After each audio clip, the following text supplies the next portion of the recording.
자, 지난 시간에 우리가 히브리서를 시작했습니다. 이제 금년 시작과 함께 히브리서를 이제 쭉 몇 주 동안 살펴볼 텐데, 지난 시간에는 히브리서의 개관을 배경에 대해서 공부를 했고요. 그리고 1절부터 4절까지 우리가 했습니다. 히브리서는 언제 쓰였는가? 64년 이후 70년 이전 이때일 것이다. 이렇게 주로 추정을 합니다. 네로 황제의 핍박 때 쓰여진 책이다. 이렇게 봅니다. 편지 형식은 아니지만 마지막에 보면은 문안인사하는 걸 볼 때 편지로 보낸 것 같고, 그러나 편지 형식과는 아주 다릅니다. 마치 그 자리에서 함께 있는 어떤 사역자가 그들에게 경고하고 격려하고 하는 그런, 마치 같이 있으면서 얘기하는 듯한 그런 톤으로 처음부터 끝까지 쭉 쓰고 있다고 그랬죠. 자, 그게 히브리서입니다. 자, 이 히브리서의 내용은 구약을 잘 알게 되면은 많이 이해할 수가 있습니다. 왜냐하면 이 대상자가 히브리 사람들이기 때문에, 그리고 크리스찬인 히브리 사람들입니다. 그러니까 유대인 크리스찬 교회에다가 보낸 말씀입니다. 그러니까 구약의 인용이 끊임없습니다. 지금 이제 오늘 보겠지만은 구약 성경을 끊임없이 인용합니다. 끝까지. 그들은 구약을 잘 아는 사람들이니까. 그래서 구약 성경을 근거로 해서 예수 그리스도가 누구인가, 그분을 따르지 않으면 어떻게 되는가, 그분을 따르다가 도종하차하면 어떻게 되는가, 이것에 대해서 끊임없이 경고하는 책이라고 그랬죠. 자, 그래서 지난 시간에 우리가 이 히브리서를 이제 시작을 했고요. 자, 1절부터 거기 3절까지 우리가 살펴본 것에 이제 하나님께서 과거에는, 즉 말하자면 예수님 오시기 전 구약시대 때는 조상들에게 여러 부분, 여러 모양, 여러 방법 이런 거 가지고 말씀했다. 선지자를 통해서 말씀하고 또 뭐 여러 가지 사인으로 말씀하고 했지만, 마지막에는 이제 최종 더 이상은 없다 이거죠. 하나님이 마지막에는 아들로 말씀하셨다. 2절. 아들이 답이다. 아들 이외에는 답이 없다. 아들의 말을 들어라. 아들로 말을 다 하셨다 이 말입니다. 그 말은 더 이상 말씀하실 것은 없습니다. 이제 예수 그리스도를 제대로 알게 되면은 그게 최종 하나님의 말씀의 완성이다. 이것이죠.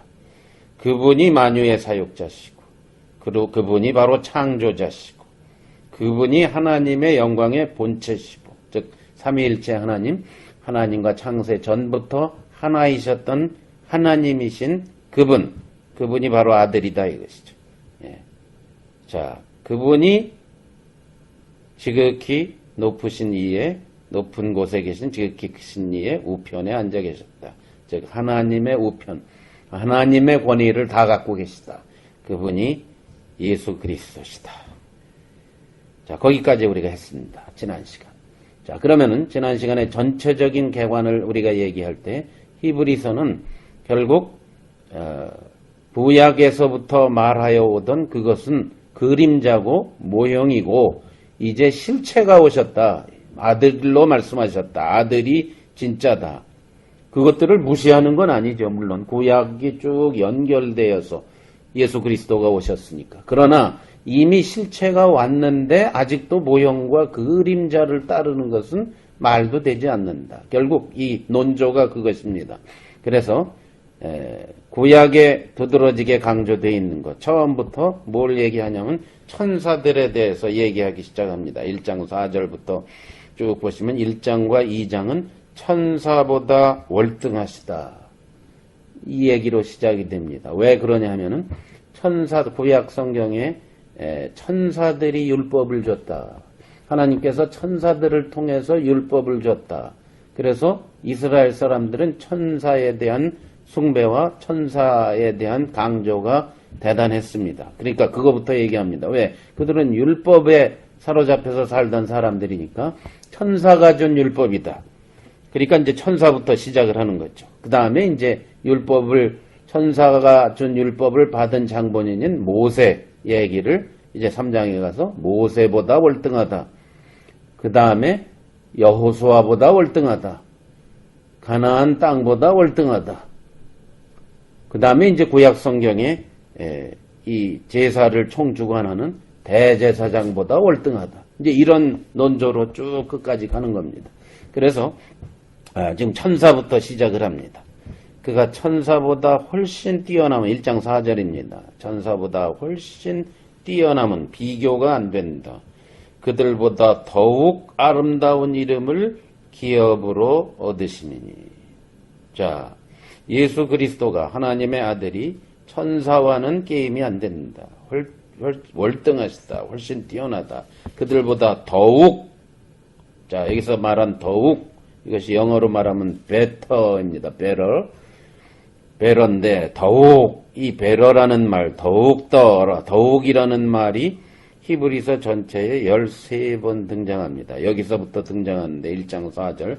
이제 나중에 대제사장보다 월등하다 하고는 계속 better 이 얘기로 쭉 도배를 해놓고 있습니다. 한번 찾아보겠습니다. 1장 4절에서 더욱이라는 better라는 말을 사용하다가 이제 앞에 천사보다 월등하고 모세보다 월등하고 여호수아 가나안 땅 대제사장보다 월등하다 해놓고서는 그 다음부터는 이제 쭉 better라는 말로 설명을 하는데 6장으로 가겠습니다. 6장 9절에 보면 사랑하는 자들아 우리가 이같이 말하나 너희에게는 이보다 더 좋은 것 곧 구원에 속한 것이 있으므로 더 좋은 것 better가 나오죠. 거기 이제 1장 4절에 나왔던 better가 이제 처음 다시 등장하는 부분입니다. better. 그리고 7장 7절에 가면 7장 7 논란의 여지가 없이 낮은 자가 높은 자에게 할 때 높은 자도 better입니다. 근데 여기서 이제 낮은 자보다 높다, 더 높다 이것을 높은 자 이렇게만 말했는데 원래는 이게 better입니다. better. 자, 또 better가 나오죠. 그 다음에 7장 19절입니다. 10장 19절. 율법은 아무것도 온전하게 못할지다. 이에 더 좋은 소망이 생기니 이것으로 우리가 하나님께 가까이 가느니라. 더 좋은, better. 거기도 나옵니다. 더 좋은. 그 다음에 7장 22절. 이와 같이 예수는 소망도 더 좋고 19절에 언약도 더 좋다. 더 better 언약이다. 하나님이 우리에게 약속하시고 언약을 주신 것 구약의 언약보다 월등하다. 더 better다. 구약의 언약이 아니라 이제 더 좋은 언약이다. 자, 아브라함한테 준 언약 정도가 아니라 더 좋은 언약이다. 자, 이걸 강조하려고 더 좋은, better 또 거기 사용했습니다. 8장 6절에 그러나 이제 그는 더 아름다운 직분을 얻으셨으니 그는 더 좋은 약속, better promise, 더 좋은 약속. 그리고 또 세우신 또 한 번 더 좋은 better covenant, 더 좋은 언약의 준 것이다. 더 좋은을 또 더 좋은 better를 또 한 번 사용했고요. 9장 23절 그러므로 하늘에 있는 것들의 모형은 이런 것들로서 정결하게 할 필요가 있었으나 하늘에 있는 그것들은 이런 것들보다 더 좋은 제물도 이제는 옛날에 송아지, 양, 염소 이런 제물 말고 그것은 효력이 별로 없고 더 좋은 better sacrifice입니다. 더 좋은 제물. 자, better가 또 나옵니다. 10장 34절입니다. 10장 34절 너희는 갇힌 자를 동정하고 너희 소유를 빼앗기는 것도 기쁘게 당한 것은 너희가 그런 것은 더 낫고 영구한 소유가 있는 줄 알며 better 영원한 우리의 앞으로의 소유 더 낫다 better가 있기 때문에 이 세상에서 환난과 고통도 다 감당하고도 남는다. better가 있기 때문에 자 better 11장 16절 그들이 이제는 더 나은 본향 이 세상의 본향이 아니고 더 나은 영원한 본향 더 나은 거기도 또 better 그랬습니다. 자 11장 35절 여자들은 자기의 죽은 자들을 부활로 받아들이기도 하며 또 어떤 이들은 더 좋은 부활도 더 좋은 better resurrection 그랬습니다. 11장 40절 이는 하나님이 우리를 위하여 더 좋은 것을 예비하셨은즉 더 좋은 better가 또 있다 이 말이죠. 자 마지막으로 12장 24절 새 언약의 중보자이신 예수와 및 아벨의 피보다 더 나은 것을 말하는 뿌린 피가 예수님의 보혈이다. 예수님의 뿌린 피라 이것이죠. 더 나은 better. 자 이렇게 히브리서는 결국 유대교 구약을 따르는 이스라엘 유대교보다 월등하다 better다. 그것을 강조하기 위해서 이 단어를 13번이나 사용하고 있죠. 자, 그 처음 나오는 것이 4절입니다. 천사보다 훨씬 뛰어남은 그들보다 better다. 더 낫다. 아름다운 이름을 기업으로 얻으십니다. 자, 기업을 얻었다. 그 말은 예수님은 원래 기업을 갖고 계신 분입니다. 근데 기업을 또 얻었다라는 말은 그분이 하나님의 목적을 이루시고 십자가에 성육신하시고 십자가에 달리시고 부활하시고 승천하셔서 하나님 우편에 앉게 되신 인간이 되어서 내려오셨다가 이 모든 과정을 거쳐서 이제 원래의 위치로 돌아가신 그것을 얘기하는 겁니다. 그래서 얻었다라는 표현을 쓰는 겁니다. 원래 갖고 계시지만 증명하셨다. 실질적으로. 그래서 기업을 얻으셨다. 자, 거기까지 우리가 했는데 지난 시간에. 자, 그러면은 이제 5절로 봅니다. 하나님께서 어느 때에 천사 중 누구에게 너는 내 아들이라 오늘 너 낳았다 하셨느냐? 한 번도 그러신 적이 없다. 이 질문은 no, 결코 그렇지 않다. 그 말 대답을 얻어내기 위한 말이죠. 너는 내 아들이다. 오늘날 내가 너를 낳았다. 천사는 하나님과 DNA가 같지 않습니다. 하나님의 생명이 없는 천사는 영은 영이지만 하나님의 영은 아닙니다. 그러니까 천사 중 누구에게도 아들이라는 표현을 쓰신 적이 없다. 그리고 하나님이 낳았다는 것은 동질이란 말입니다. 천사는 하나님과 절대로 동질이 아니다. 본성이 같지 않다. 그 말이죠. 말도 안 된다. 그 말이죠. 자, 요 똑같은, 그러니까 하나님께서 어느 때에 천사 중 누구에게 요 말이 이제 쭉 구약 성경을 7번을 인용을 합니다. 1장에서 7번 인용하고 마지막 인용을 또 요 말로 시작합니다. 13절. 7번째입니다. 지금 첫 번째가 너는 내 아들이다. 오늘 내가 너를 낳았다. 그랬고, 마지막 인용한 게 13절인데, 어느 때에 천사 중 누구에게 똑같은 말로 시작합니다. 그러니까 시작, 그리고 끝에 가가지고 또 한 번 반문합니다. 내가 네 원수로 네 발등상이 되기 하기까지 너는 내 우편에 앉아 있으라. 하나님 우편의 자리에 하나님과 똑같은 권위를 천사에게 준 적이 없다. 말도 안 된다. 이 말을 도출하려고 반문을 하는 것이죠. 비교도 안 된다 이 말이죠. 자, 그러면 천사가 하나님한테는 게임이 안 된다. 비교도 안 된다. 이 말을 증명하려고 지금 구약 성경에 7개의 구절을 인용합니다. 5절에 2개, 그 다음에 6절, 그 다음에 7절 이런 식으로 쭉 해서 13절까지 7번의 그 7개의 구약 성경 구절을 인용해서 천사는 결국 예수님하고는 비교도 안 되는데 아직도 너희들은 거기에 사로잡혀 있구나.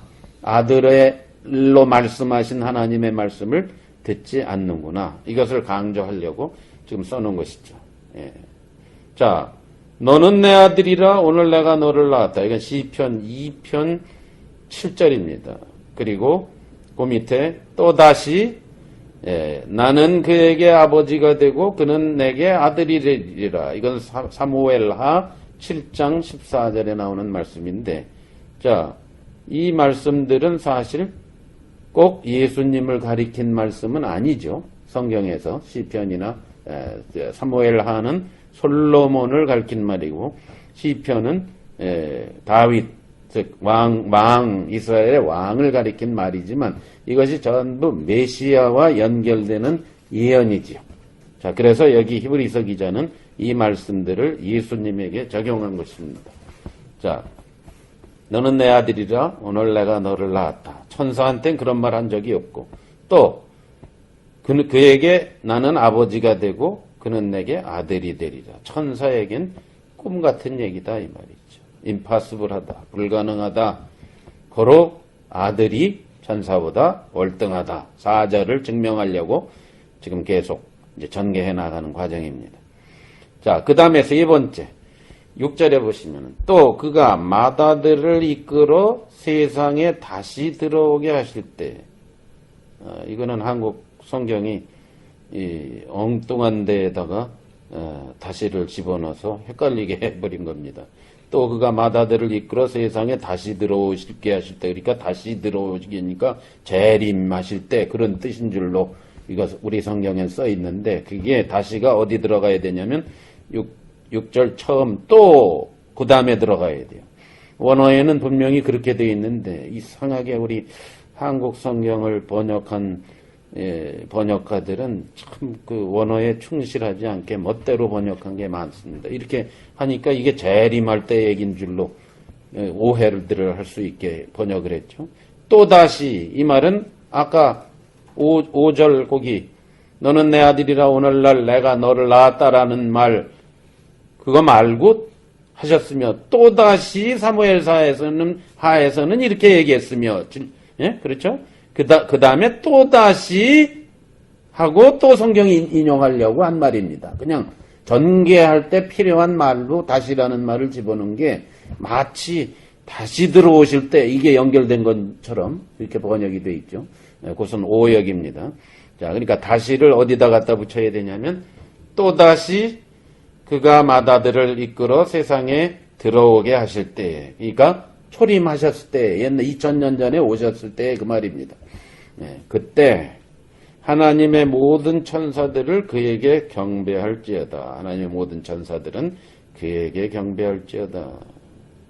자, 이건 시편 97편 7절에 있는 말씀인데, 자, 근데 여기에서 이 히브리서 기자가 뭐라고 표현을 했냐 하면은 맏아들, 그랬어요. 맏아들. 우리가 이건 바울도 맏아들이란 말을 여러 번 얘기하죠. 자, 그가 맏아들을 이끌어 세상에 들어오게 하셨다 이 말입니다. 맏아들. 자, 무엇을 암시합니까? 맏아들. 맏아들이라는 얘기는 그 밑에 연이어서 아들들이 나올 거라는 걸 암시한 말이죠. 그렇죠? 예, 그렇지 않으면 그냥 아들을 이랬겠지만 맏아들 이런 것은 그 후에도 아들들이 계속 나올 것이다라는 거죠. 참 지금 히브리서 기자가 이 복음의 아주 핵심을 여러 군데서 쭉 펼치는데 이 사용한 단어들이 이런 단어들입니다. 맏아들. 뭘 암시합니까? 예수님만이 아들이 아니다.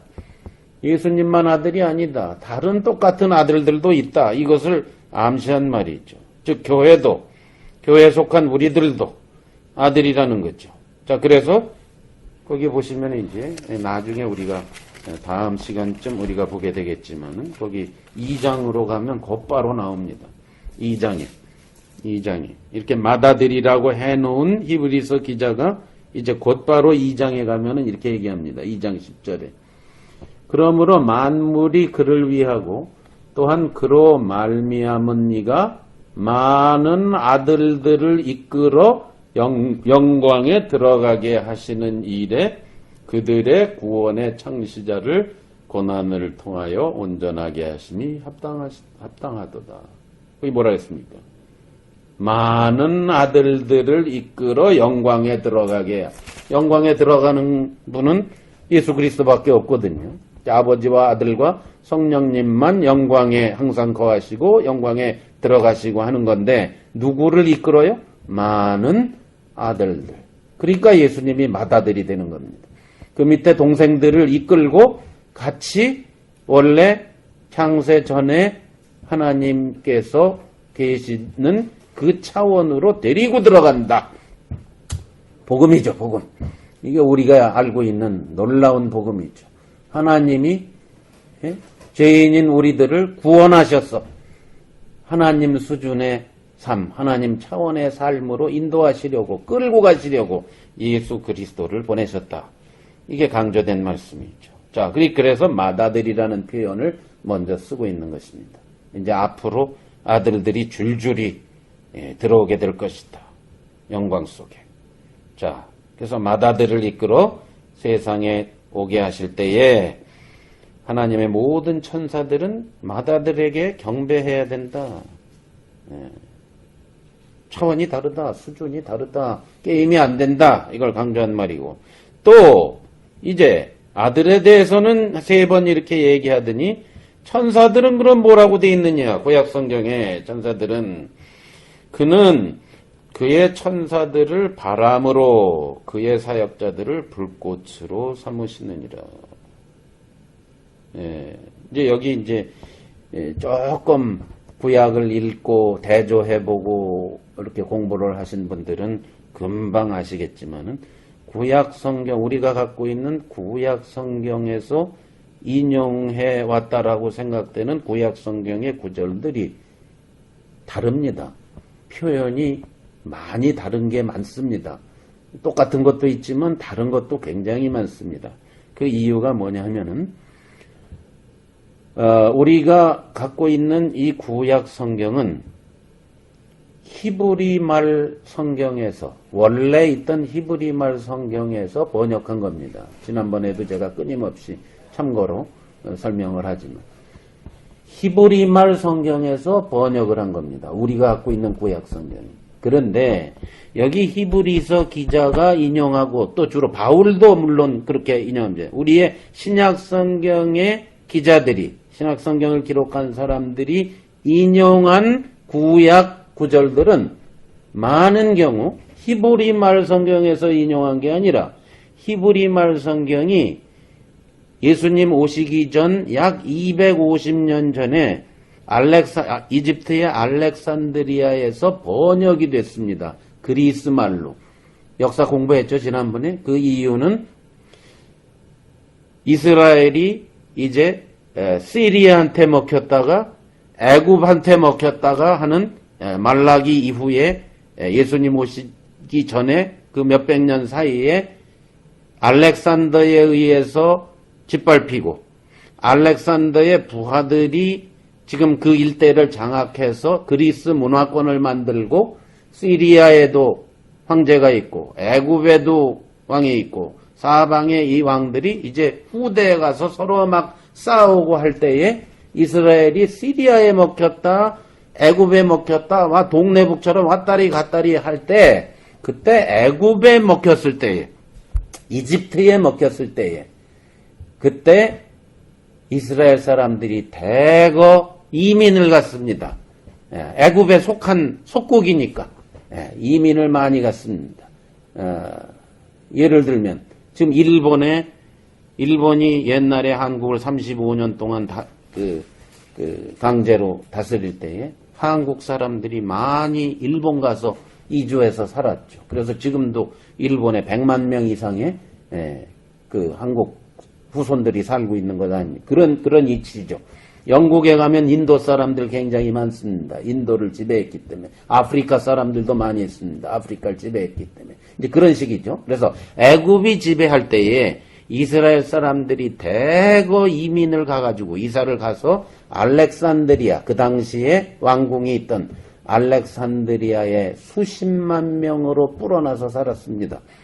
그러면서 2세, 3세, 4세 태어나니까 히브리 말을 자꾸 잊어버리니까 이들에게도 하나님의 말씀을, 구약 성경을 가르쳐줘야 되겠다 해서 그때 번역한 70인역이라고 하죠. 70명의 학자들이 번역을 했다 해서 70인역이라고 합니다. 예? 그걸 셉투아진트라고 하는데, 그래서 최초로 구약 성경이 그리스 말로 번역돼서 그 2세, 3세, 4세들에게 읽히기 시작한, 그게 예수님 오시기 전 약 250년 전 얘기입니다. 그때부터 이 셉투아진트도 점점 권위 있게 사용되어 가다가 예수님 오시고 나서 신약 성경이 쓰여질 쯤 해서 그리스 문화권이니까 그 일대가, 그러니까 이 성경의 신약 성경의 저자들도 구약을 인용할 때 히브리 말 성경에서 인용하지 않고 더 편하고 널리 보편적으로 알려져 있는 셉투아진트에서 인용을 한 겁니다. 그렇기 때문에 우리 여기에도 보면은 이제 여러분 딱 보시면은 금방 이게 차이가 나는데, 7절 말씀을 여기 히브리서 1장 7절을 쫙 펴놓고 요게 어디에서 인용됐냐면 시편 104편 4절에서 인용된 겁니다. 자, 구약성경 시편 104편 4절로 가겠습니다.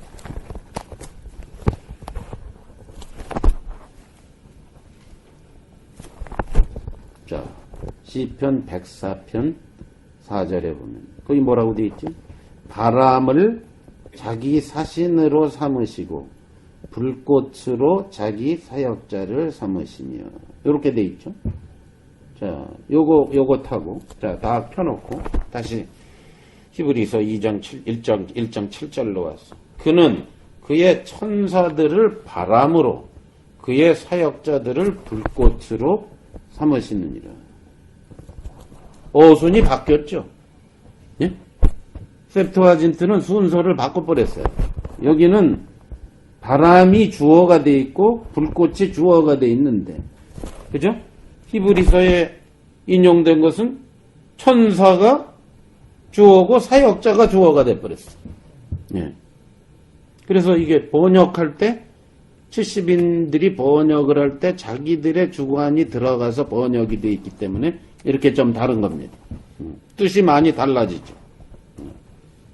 자, 그러니까 여기에서 히브리 성경에서는 무슨 말이냐면 하나님께서 바람을 자기의 사신으로, 종으로 부리고, 또 불꽃도 자기의 사역자라는 건 종입니다. 종으로 부린다, 그 뜻입니다. 도구로 부려먹는다.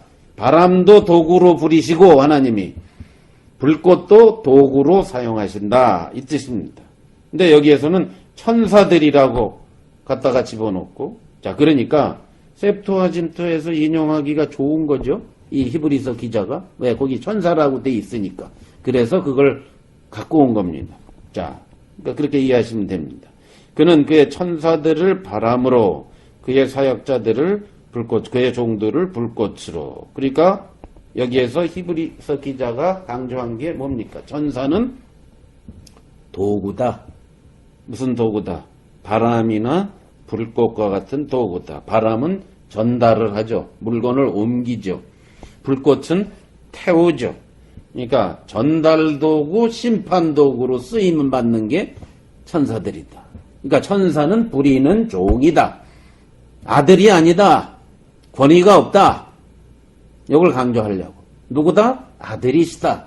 이걸 강조하려고 시편 9절을 인용한 것입니다. 오케이. 자, 그런데 천사는 수준이 그건데 아들은 그럼 어떠냐? 아들은 하나님이요 주의 보좌는 영영하며 주의 나라의 규는, 여기는 규로 되어 있는데 옛날 성경에 홀이라고 되어 있죠. 자, 홀, 규 뭔지 아시죠? 옛날 왕들이 보좌에 앉아서 들고 있는 지팡이를 셉터라고 그러죠. 셉터.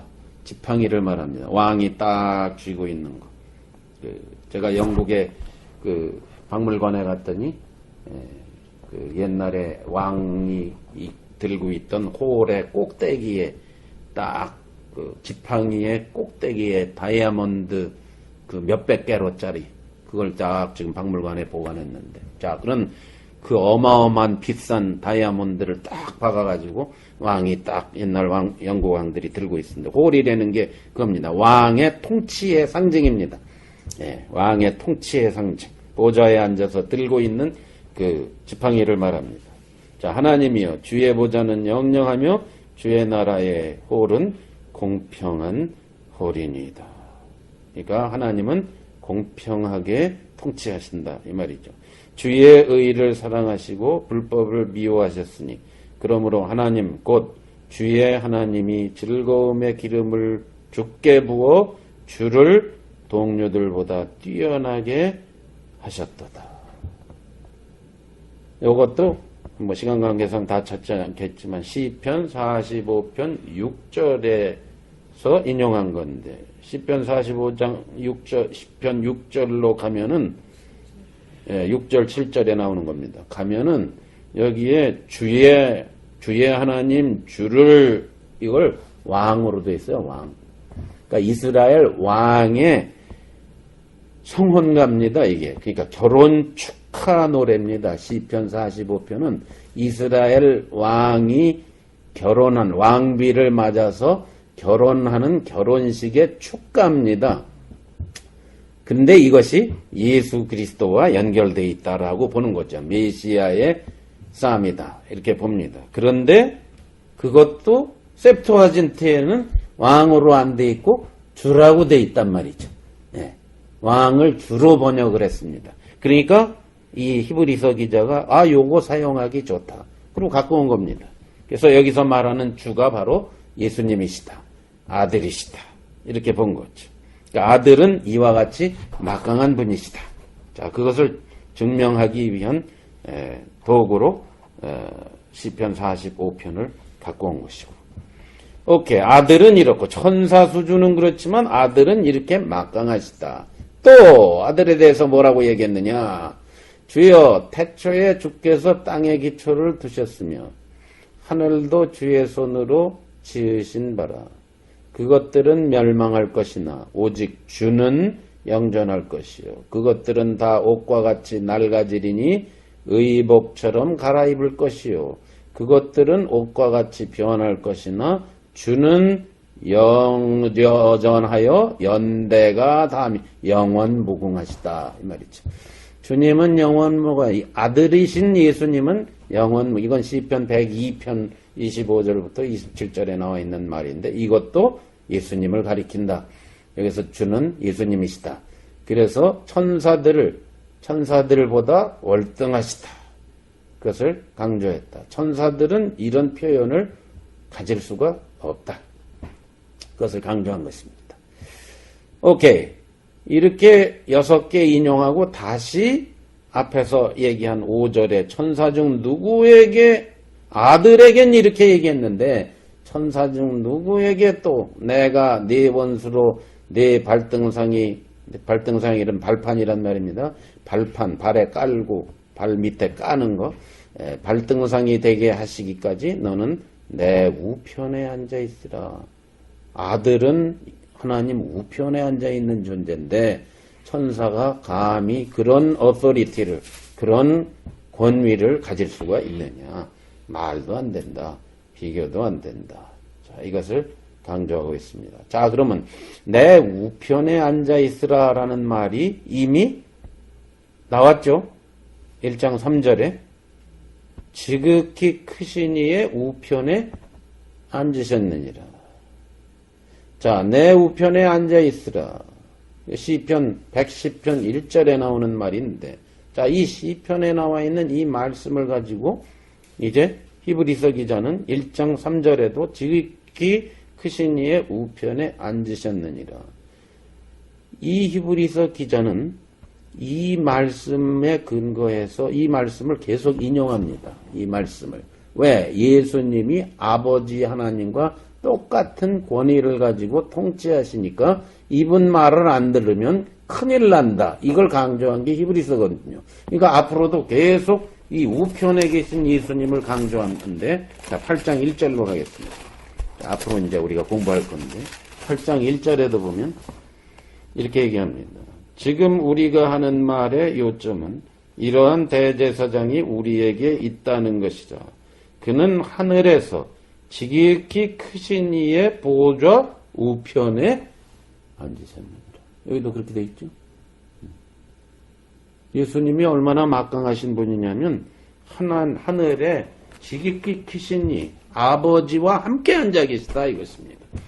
아버지의 통치를 함께 공유하고 계시다 이 말입니다. 이런 분이 누구한테 있다? 우리에게 있다. 재미있죠? 이제 앞으로 공부하겠지만 예수님은 승천하셔서 하나님 우편에 승천하셨기 때문에 대제사장이 되셨다. 이 얘기가 앞으로 쭉 나오는데 결국 이제 대제사장으로서의 예수님을 엄청 이 지면을 할애하고 기록하고 있습니다. 이것에 대해서는 제가 지난번에도 말씀 소개해드렸지만 제가 새로 번역한 예수는 지금이라는 책이 약 앞에 한 40, 50페이지를 이 말씀, 이 대제사장 예수에 초점을 맞추고 오늘날 예수님이 하시는 사역 중에 하나가 대제사장의 역할이라 하고 아주 자세하게 설명이 되어 있는데 이게 1월 15일자로 나오기로 되어 있는데 빨리 나왔어요. 일주일 당겨서 한국에서 이미 출판돼서 지금 서점에서 벌써 팔고 있는 것을 제가 확인을 했는데 여러분 중에 관심 있는 분들은 이 책을 구하셔서 보시기를 바랍니다. 아주 얇은 책입니다. 200페이지밖에 안 되고 그리고 각주도 10개도 안 됩니다. 프랭크 책들이 보통 각주가 뭐 몇십 개, 몇백 개씩 막 돼서 아주 읽기가 복잡한데 이건 각주도 없고 거의 없고 그냥 읽기 편하게 쭉 아주 읽기 편하게 쓴 책이고 그 타픽도 그렇게 무게 있는 타픽은 아닙니다. 그러니까 한 자리에서 쭉 읽고 또 읽고 하면서 예수님이 오늘날 얼마나 놀라운 일을 하고 계시고 우리가 그것을 경험할 수 있는가 여기에 초점을 맞춰서 쓴 책이니까 여러분들 한번 보시기를 바랍니다. 저는 아직 편집을 해서 12월 말에 보내고 뭐 저야 뭐 번역한 사람 내용을 잘 알지만 저는 아직 그 책을 받지 못했습니다. 나중에 이제 보내주겠지만 여러분이 저보다 나온 책을 빨리 보게 읽게 되실 것입니다. 아무튼 거기에 이제 그 책이 강조하는 바 대제사장인 예수인데 자 그분이 이러한 대제사장이 우리에게 있다. 우리에게 있는 그분이 지극히 높으신 이의 지극히 크신 이의 보좌 우편에 계시다. 재미있는 표현이죠. 우리에게 있는데 하나님 우편에 계시다. 그 말은 히브리서 기자 얘기는 뭡니까? 우리가 지금 하나님 우편에 있다. 그 말입니다. 참 복음을 제대로 이해한 사람입니다. 우리가 얘기하는 에베소서, 골로새서를 통해서 우리가 창세 전에 목적에 대해서 많이 설명했는데 하늘에 우리를 앉히셨다 바울이 그랬고 이런 많은 예수님의 십자가, 부활, 승천 그리고 거기서 끝이 아니라 성령이 오셔서 지금 예수님의 또 다른 몸으로 거하시는 교회 이것이 다 한 패키지라고 그랬죠. 히브리서 기자도 그것을 너무나 잘 이해하고 대제사장의 역할을 설명할 때에 이렇게 쓰고 있는 겁니다. 그분이 앉아 계신 곳이 하나님 우편인데 거기가 바로 우리에게 그분이 있다는 겁니다. 그분은 여기 계시다, 교회와 함께 계시다, 우리가 바로 그분을 갖고 있다. 그 말은 하나님 우편은 저기 어디에 먼 혹성에 있는 것이 아니고 교회 아니 하나님 우편이다. 이것을 강조하고 대제사장이 거기에서 함께 계시기 때문에 사역을 우리가 받을 수가 있다. 현지에서 사역을 직접 경험할 수 있다. 예수님의 사역을. 자, 그걸 강조하느라고 8장 1절에 이렇게 쓴 거고. 자, 하나님 우편 얘기가 거기도 나오고, 자, 10장에도 또 나옵니다. 이게 굉장히 중요한 타픽이기 때문에 히브리서 기자는 이 얘기를 계속합니다. 8장 12절에도 오직 그리스도는 10장 12절입니다. 죄송합니다. 10장 12절. 10장 12절에 오직 그리스도는 죄를 위하여 한 영원한 제사를 드리시고 하나님 우편에 앉으사. 거기도 그랬습니다. 영원한 제사를 드리시고 하나님 우편에 앉으신 대제사장이다 이것입니다. 거기가 바로 교회거든요. 자, 그 다음에 12장 2절에 12장 2절 12장 2절 믿음의 주요 또 온전하게 하시는 이인 예수를 바라보자. 그는 그 앞에 있는 기쁨을 위하여 십자가를 참으사 부끄러움을 개의치 아니하시더니 하나님 보좌 우편에 앉으셨느니. 또 거기도 나오죠. 계속 강조합니다. 하나님 우편을 엄청 강조합니다. 여기가 예수님이 계신 자리고 거기가 또 우리가 있는 자리입니다. 자, 우리가 이렇게 엄청난 하나님의 은혜 속에서 하는 존재라는 것을 히브리서가 강조하고 있는 것입니다. 오케이.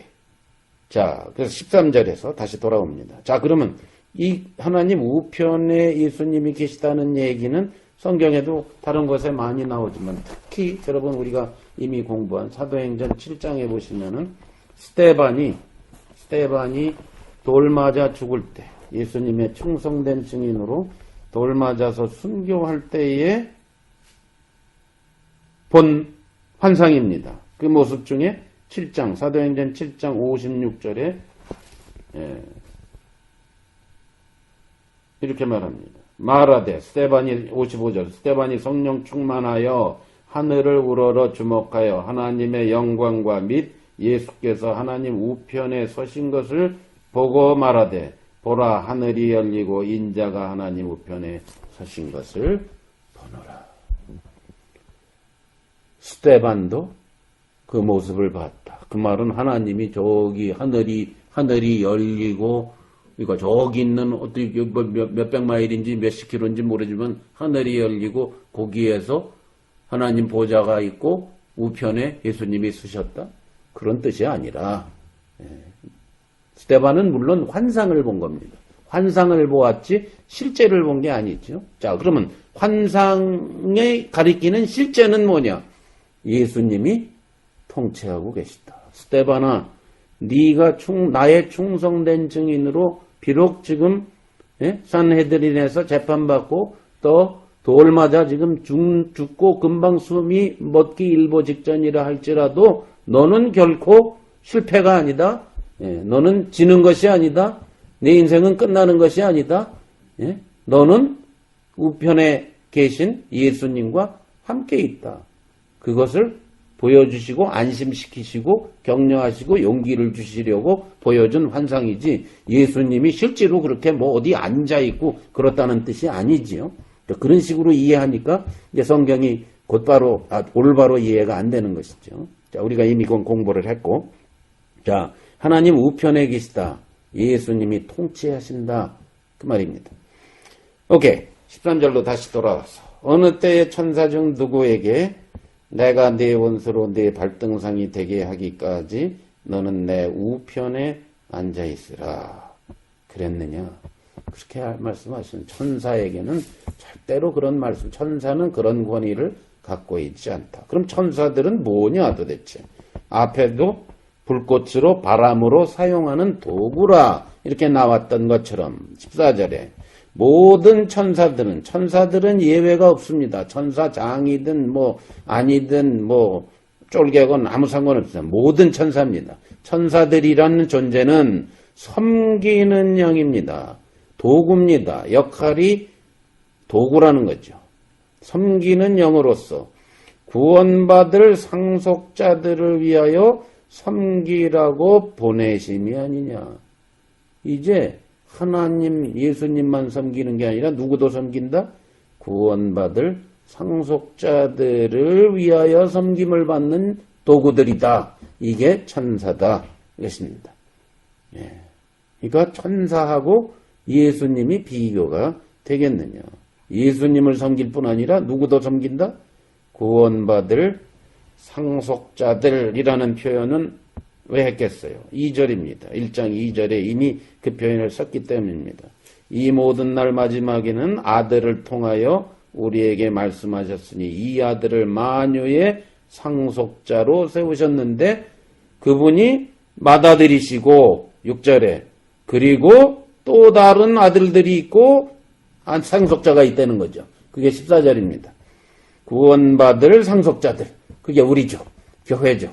교회가 바로 예수님이 상속하신 것을 전부 똑같이 공유하는 공동상속자다. 사도 바울이 공동상속자라고 그랬고 하늘에 속한 모든 신령한 복을 그리스도 안에서 다 주셨다라고 에베소서에 얘기했고 바로 그 존재를 가리키는 것이죠.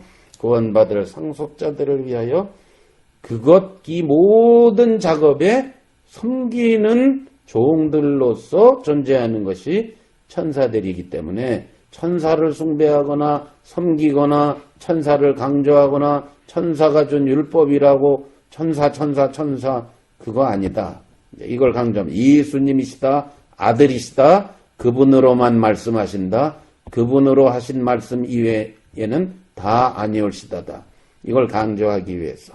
자, 히브리서를 이렇게 시작을 하는 것이죠. 여기까지 얘기하고 이제 첫 번째 5개 워닝이 있다 그랬죠.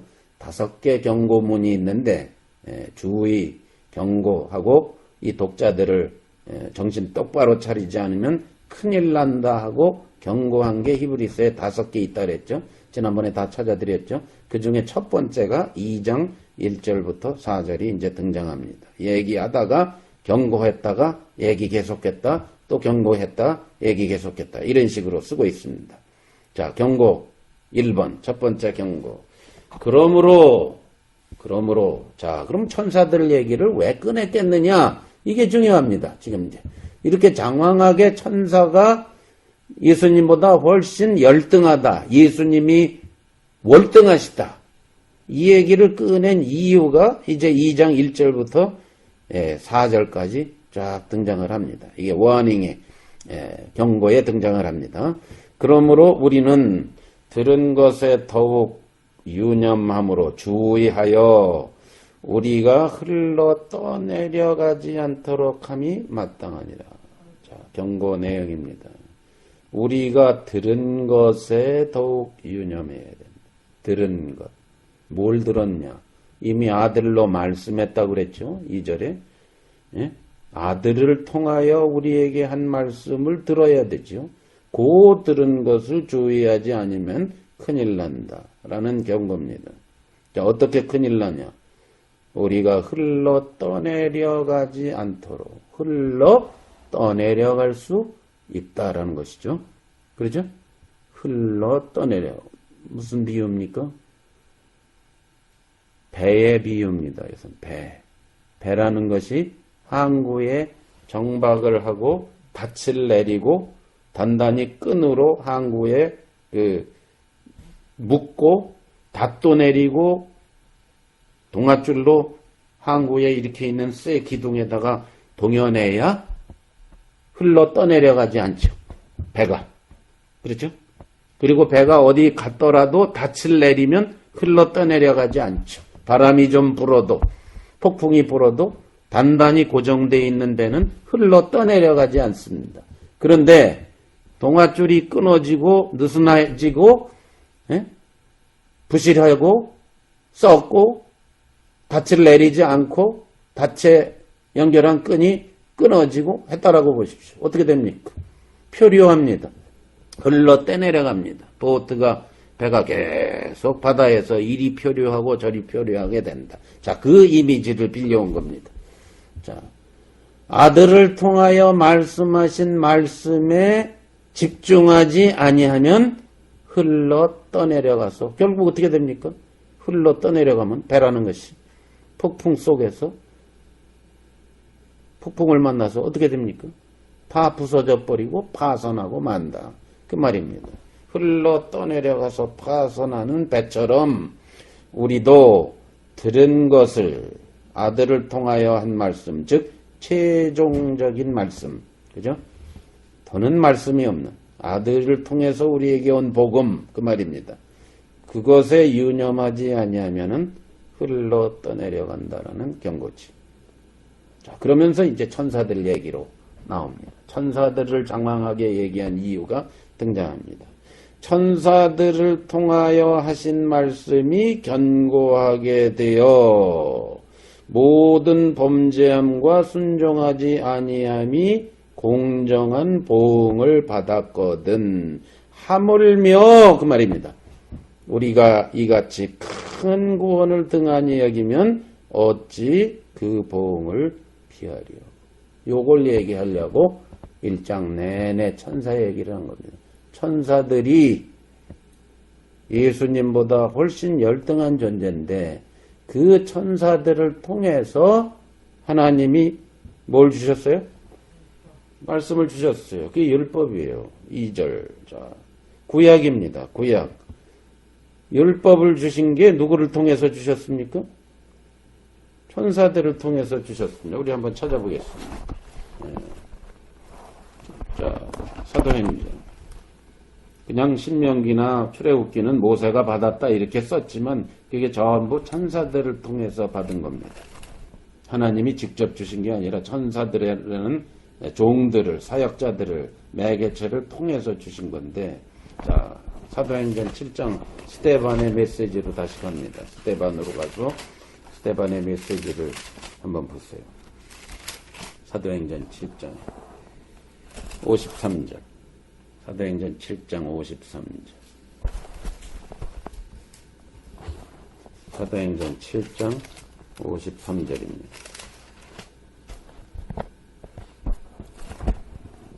뭐라고 되어 있죠?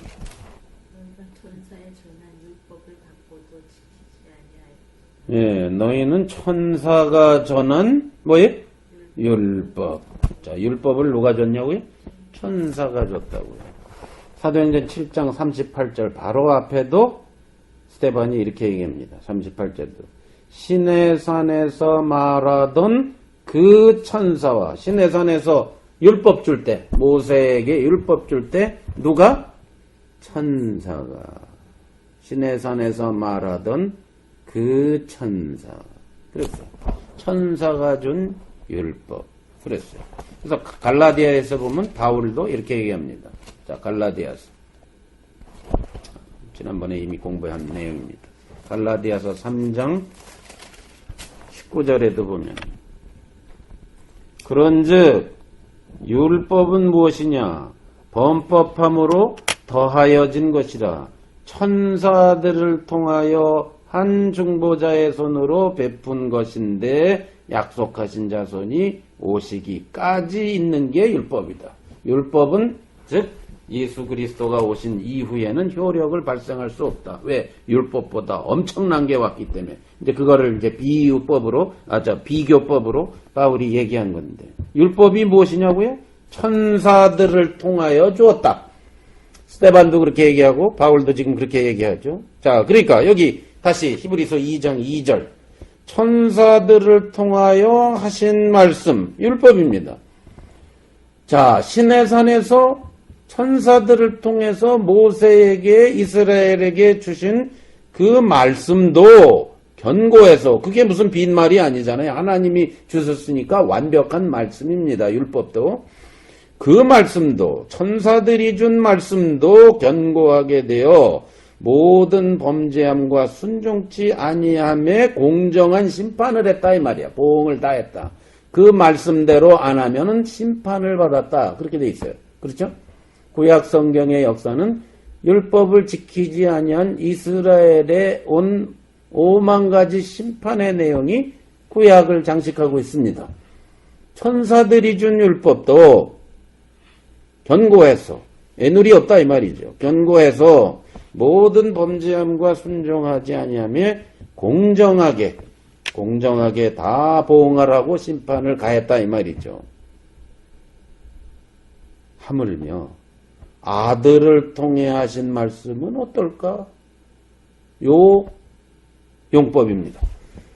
요걸 얘기하려고 천사 얘기를 한 겁니다. 자, 아들은 누구라고요? 천사보다 훨씬 월등하다는 걸 이미 증명을 했잖아요. 이미 증명을 했습니다. 아들은 이렇게 엄청난, 천사들은 부리는 종일 뿐이고 아들은 통치자고 하나님 우편에 계셔서 하나님과 똑같은 존재인데 그분을 통해서 하신 말씀을 안 들으면 어떻게 될까? 이건 초등학생도 알 수 있는 답이다 이 말이죠. 천사들을 통해 주신 말씀을 따르지 않았을 때에 온 공정한 심판 때 아들을 통하여 주신 말씀을 따르지 아니했을 때 올 심판 어떠냐 이거죠. 비교를 해보면. 자, 요것 때문에 천사 얘기를 장황하게 하고 있는 것입니다. 그 내용이 뭐냐? 3절입니다. 우리가 이같이 큰 구원을 등한히 여기면 어찌 그 보응을 피하리요. 이같이 큰 구원. 구원이 무슨 예수 믿고 복 받고 죽은 다음에 천국 가고 그런 게 아니지. 여기서 말하는 구원이 그런 시시한 구원이 아니죠. 그래서 이같이 큰 구원. 구원이 얼마나 대단한 것이냐. 구원은 그래서 물에서 빠진 사람 구출하는 수준이 구원이 아니다 이 말이지. 엄청난 구원. 아들로 말씀하신 구원이다 이 말이죠. 우리가 말하는 복음입니다. 총체적인 복음. 즉 앞에서 얘기한 상속자가 예수님과 공동 상속자가 되고 예수님과 똑같은 수준으로 살 수 있게 만들어주신 어마어마한 은혜입니다. 놀라운 은사를 말합니다. 그 구원, 총체적인 구원.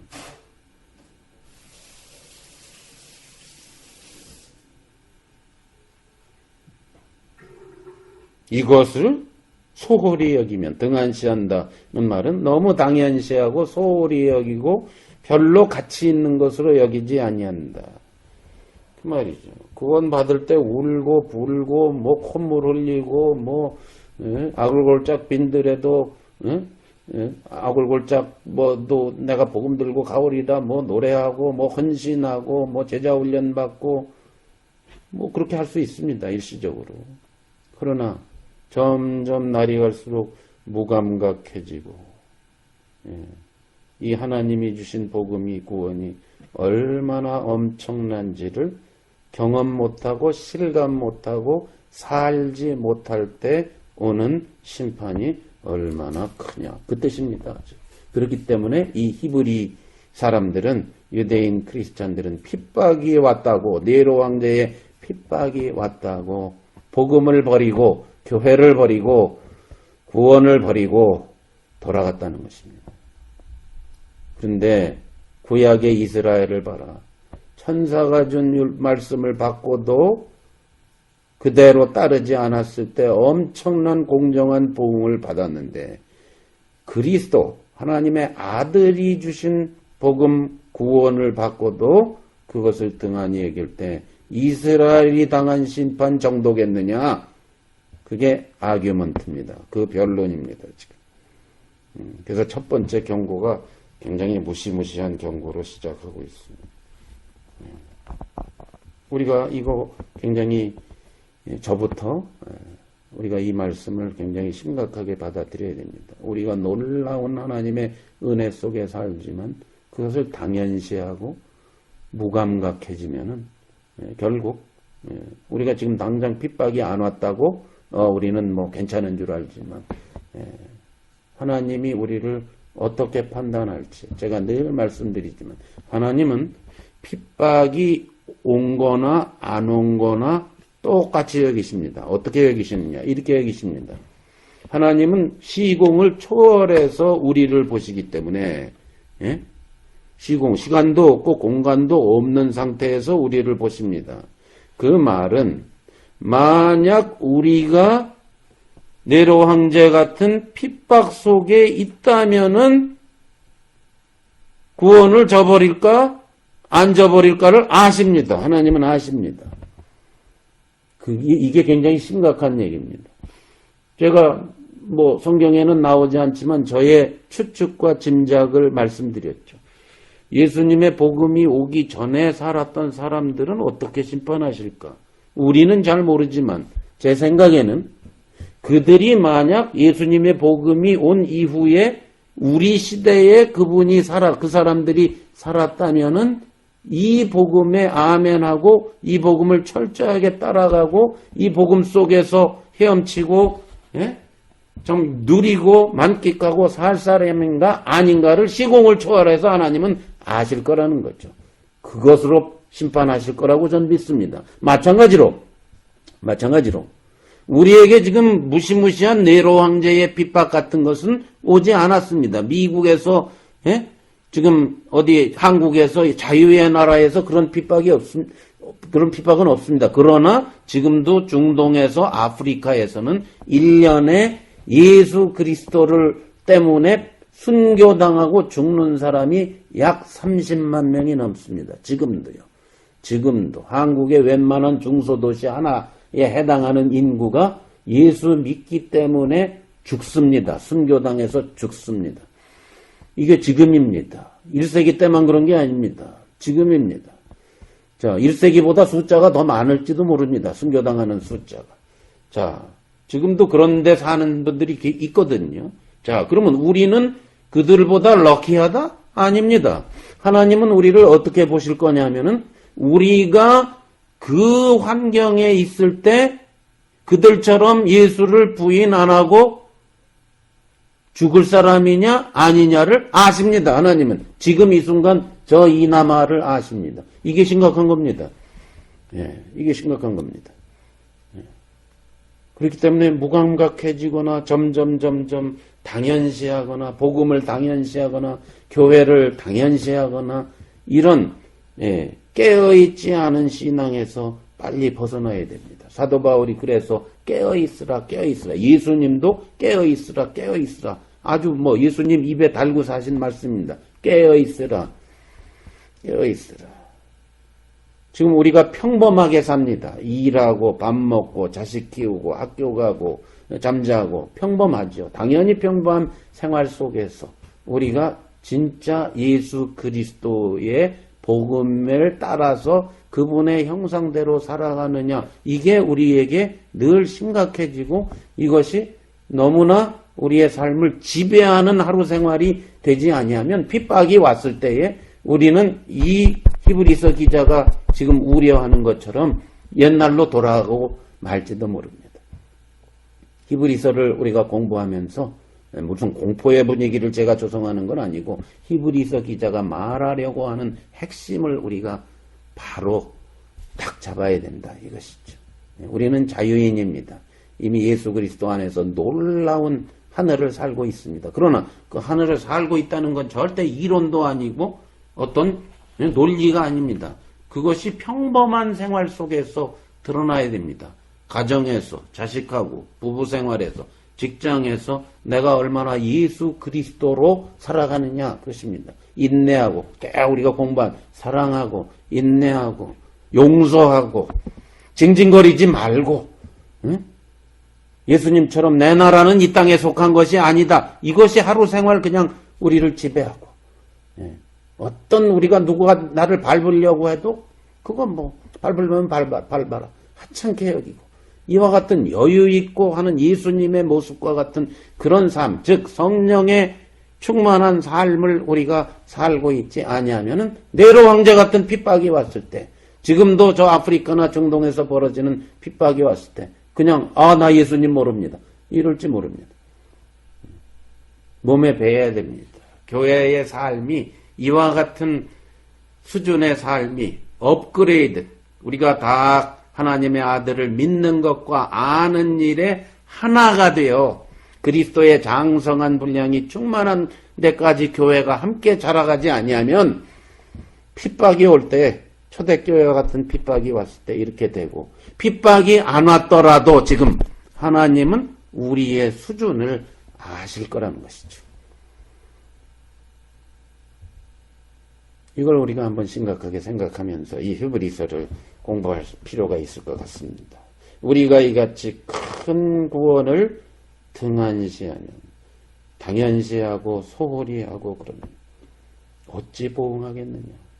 이스라엘을 봐라. 우리가 구약 성경을 볼 때 그들은 참 복음의 전신인 모형과 그림자를 살던 사람들인데 그들이 어떻게 심판받고 광야에서 애굽에서 나온 이스라엘이 기적과 이사를 체험하고 5만 가지 놀라운 능력을 본 그들도 결국은 가나안 땅에 들어가지 못하고 거의 다 죽었는데 이런 모든 구약에 나와 있는 이 역사를 봅니다.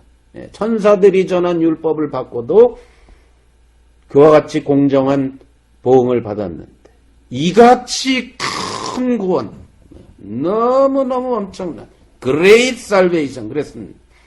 너무나 큰 구원을 받은 우리가 이것을 소홀히 하느냐. 이 세상과 구별돼서 살 수는 없는가. 이것이죠.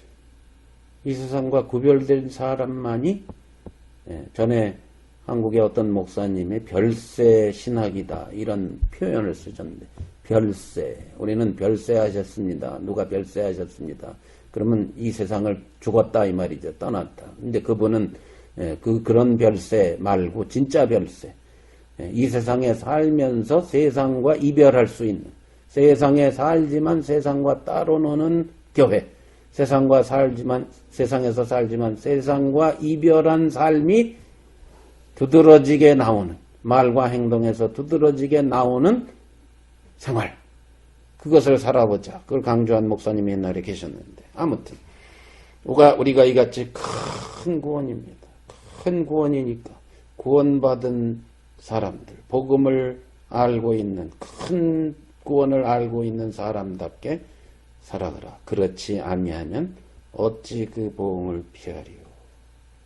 자, 그럼 그 큰 구원을 이제 설명합니다. 이 구원은 처음에는 주로 아들로 말씀하셨고 예수님으로 들은 자들이 예수님의 그 모든 것, 여기서 예수님의 말씀이라는 건 꼭 복음서에 있는 말씀을 말하는 게 아니라 예수님이 하신 모든 것, 즉 그분의 말씀, 그분의 죽음, 그분의 부활, 십자가, 창세전의 목적 다 얘기하는 것이죠. 들은 자들이 우리에게 확증한 바니 하나님도 표적들과 기사들과 여러 가지 능력과 사도행전에 이거 다 나오죠. 능력과 및 자기의 뜻을 따라 성령이 나누어 주신 것, 즉 성령이 오셔서 우리에게 주신 복음입니다. 사도 바울은 이것을 성령이 사도들과 선지자들에게 주신 복음 이렇게 표현했습니다. 에베소 3장 5절에 그 복음, 어마어마한 큰 구원, 이렇게 우리에게 증언하셨기 때문에 이 놀라운 큰 구원을 어떻게 등한시 여길 수 있겠는가. 거기에 나중에 다음 시간에 우리가 이제 오늘은 여기까지만 하겠지만 다음 시간에 2장 9절 이하 이제 다 볼 텐데 9절에 보면 오직 우리가 천사들보다 잠시 동안 못하게 하심을 입은 자 곧 죽음의 고난을 받으심으로 말미암아 영광과 존귀로 관을 쓰신 예수를 보니 이를 행하심은 하나님의 은혜로 말미암아 모든 사람을 위하여 죽음을 맛보려 하심이라. 십자가죠. 그러므로 만물이 그를 위하고 또한 그로 말미암아 암은 이가 많은 아들들을 이끌어 영광에 들어가게 하시는 일에 그들의 구원의 창시자를 고난을 통하여 온전하게 하심이 합당하시다. 많은 아들을 영광으로 들어가게 하는, 이게 구원입니다. 이게 구원입니다. 11절 거룩하게 하시는 이와 거룩하게 함을 입은 자들, 우리입니다. 거룩하게 하시는 이, 하나님과 예수님, 거룩하게 함을 입은 자들, 우리 교회들이 다 한 근원에서 난지라. 그러므로 형제라 부르시기를 부끄러워 아니하시. 맏아들이시니까 예수님이 우리를 브라더, 시스터라고 부르십니다. 동생들이라 부르시기를 부끄러워하지 아니하신다. 왜? 한 근원, DNA가 같다. 동일시 하신다. 아이덴티파이 하신다. 예수님과 우리를 똑같이 여기신다 그 말입니다. 이게 지금 여기에서 히브리서 기자가 얘기하는 큰 구원의 내용이죠. 이 엄청난 놀라운 복음을 받고도 등한히 여길 수 있겠느냐. 그런데 히브리 크리스찬들은 지금 등한히 여기고 옛날로 돌아가려고 하는 찰나에 너무나 안타깝고 답답해서 경고하기 위해서 쓴 것이 히브리서라는 것이죠. 그러니까 이 경고를 우리가 잘 받아들여야 됩니다. 우리는 비록 그들이 처한 위치에 처하지 않았다 할지라도 사실은 더 무서운 것이 차라리 그런 핍박과 고난이 실질적으로 가시적으로 피부에 와 닿게 닥치면은 오히려 우리가 가타부타 결판이라도 나겠는데 그렇지 않고 점점 무감각해지고 또 무감각해질 때 이게 더 무서운 거죠. 마치 개구리를 죽일 때에 찬물에다 먼저 넣고 서서히 가열을 해서 그냥 몽롱해져 가지고 무감각해져서 결국 죽고 만다는 그 얘기가 있듯이 우리는 사실 순교하고 하는 그 환난과 고난에 처한 사람들보다 훨씬 더 못한 환경에 살고 있다라고 봐야 됩니다.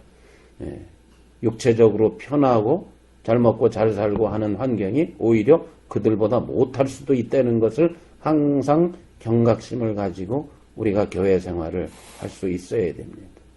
주님이 주신 큰 구원이 얼마나 대단하고 얼마나 영광스럽고 얼마나 엄청나다는 것이 삶 속에서 우리의 입술로 삶 속에서 날마다 날이 갈수록 더 장성하게 자라날 때 환난과 고통 아무것도 아닌 게 된다 이 말이죠. 스데반처럼 돌에 맞아도 하나님 우편에 서신 예수 그리스도를 볼 수 있는 그런 삶이 되는 것이죠. 자, 예수님은 이런 분이시다. 이분이 주신 구원이고 이분이 주신 복음이다. 오늘 거기까지 하겠습니다. 2장 4절까지 오늘 했습니다. 다음 시간에 2장 5절부터 우리가 보겠습니다. 자, 오늘은 여건상 저희 집에서 우리 저와 둘이만 이렇게 성경 공부를 했습니다. 다음 시간에는 다시 또 모여서 원래 장소로 가겠습니다. 자, 다음 시간까지 또 건강하게 금년을 힘차게 출발하신 여러분들 열흘이 지났습니다. 이제 금년을 멋지게 한번 장식합시다. 복음으로 큰 구원으로